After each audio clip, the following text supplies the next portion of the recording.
Welcome back to From the South. To discuss the presidential elections underway in Chile this Sunday, we now welcome Venezuelan political analyst Dozthor Zurlent. Dozthor, thank you so much for joining us again today.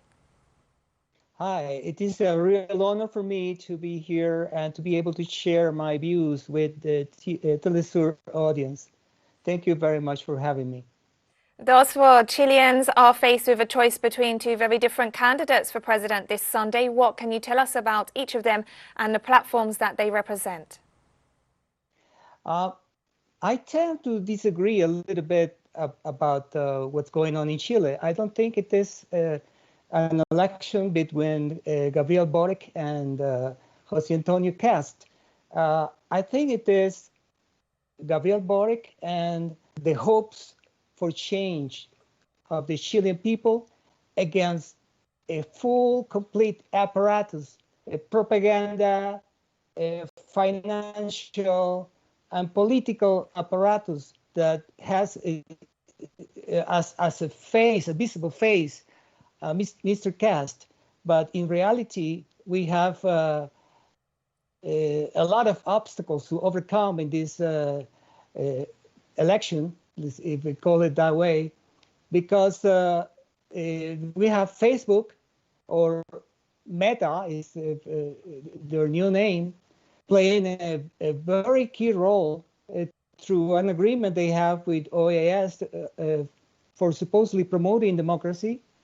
We have the State Department also playing an important role. We have the mass media corporations also playing an important role supporting Cast. And we have a very powerful apparatus supporting fascism in Chile.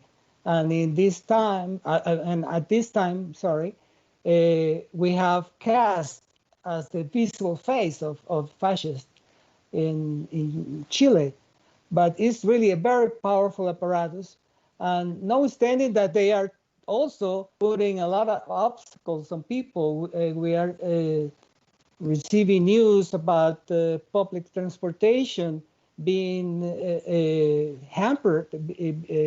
I don't know if you have been in Chile, but it's even though it's narrow, but from north to south, it's very long, and distances are really important. So it's difficult for people just to walk to the polls, and the lack of transportation is a very important obstacle. So they are trying to take every trick from the hat, and afraid because the wealthy, the rich people in Chile have become wealthy out of contracts with government. So government is pretty much not a tool to benefit people, but a tool to provide wealth for a very few people, for the elite of Chile. So they see election as something that they are afraid of. And so we are witnessing a very important election today, a very important and crucial step in this process of Chile finally trying to open up and freeing itself from oppression and from the dictatorship of Pinochet without Pinochet. So this is a crucial day today. Dozthor, as you say, very important, crucial day for Chile. Chile's in the process of redrafting its constitution, which is one of the outcomes of the mass mobilizations of 2019. How might this process be affected by the result of this Sunday's vote? As I mentioned before, not only we have to put into the equation that the wealthy people depend on government for their wealth, mostly.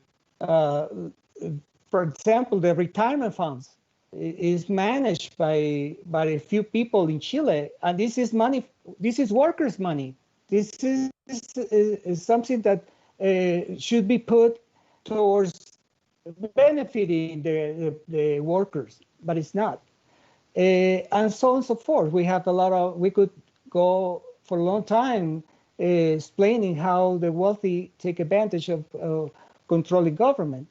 But I would like to mention the other side, which is also very crucial and important, is that this process, this election, is pretty much a maneuver from the right and to try to quiet and to try to put an end to people's rebellion and to people's getting tired of so many obstacles in their daily lives, and people trying since 2019 to overcome the oppression and the lack of opportunities in Chile. And this is a way, this election, to open up a little bit. Gabriel Boric may not be the best candidate, in my personal opinion, but it could lead through the new constitution and through people's pressure to open up a new path for Chile, a new way for finally overcome the dictatorship of Pinochet's dictatorship. Those were very important points you're making there. And we're seeing the return or the possible return to power of progressive forces in several Latin American countries. Beyond Chile, how could today's result impact on the wider region? Well, we have, this is pretty much the 21st century is Latin America 21st century. I think that sooner or later, Latin America is going to set an example for the rest of the world. We are going to be able to defeat imperialism. I probably, I'm going to show a lack of modesty when I say that Venezuela and Latin American countries, and with the example of Cuba as our first example of liberation, are going to lead Latin American countries on the path of liberation and on the path of defeating imperialism. And in that sense, we have Chile, we have important elections also coming up in Colombia, and we have some important social movements carrying on with their struggle in spite of all the killings, because we have, as I mentioned before, a very powerful apparatus. So this apparatus supports Colombia, even though this narco system where social leaders and people in general are killed every day. Former guerrilla members are killed pretty much almost every day. And they support the Chilean government, supported the coup d'etat against Evo Morales, and they oppose the current government in Bolivia. And we have Bolsonaro in Brazil, who is going to pretty much say goodbye pretty soon, because Lula is going to win the upcoming election.